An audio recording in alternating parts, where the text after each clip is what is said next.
Push-pull legs or full body schedule has changed a bit. I can work out Thursday, Friday, Saturday, and Sunday. Do I just do full body 4 days straight or change to push-pull legs mid AMD increase volume?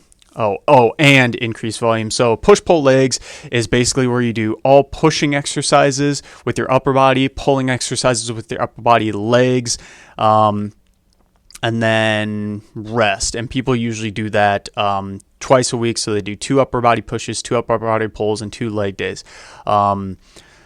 Versus full body, you're doing upper body, legs, core, everything every single day. For somebody who, especially a routine like this, man, that's tough. It's really going to be on your overall preference. I honestly do full body almost every single day just because it works for me and I like that. And that's what I would recommend for you. But at the same time, when you're talking about optimizing results and if you're doing multiple workouts in consecutive like this, you think about it. You're working out Thursday, Friday, Saturday, and Sunday. So you do push on Thursday, pull Friday, Saturday, legs. And then maybe Sunday you could make into kind of like a full body day or like a hybrid push and pull. Yeah, I would say like maybe a full body day. That would be a good way to do this. Otherwise, I honestly think your best bet when it's all stacked there, just do full body. Don't make it too hard on yourself because you're going to find weeks where you're doing push-pull legs Thursday, Friday, Saturday.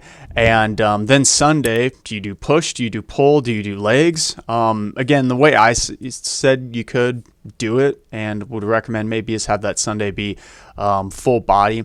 But I just feel like you're not hitting your legs as frequently as you should be if you do it that way, which is why maybe instead of doing that, you do a kind of like a hybrid where you do push and a legs, then you do pull, and then you do like a pull in the legs and then do a push. I don't know how you do it, but I would just try to implement more legs if you are going to do push pull legs, or just make that easy on yourself. Do 4 days straight. That's a big thing when it comes to fitness. Making it easy on yourself is by far the biggest thing for adherence. If it's not easy on yourself and it's not something you can adhere to, you're not obviously going to do it long term, and that's what we're shooting for, is to find things we can do long term.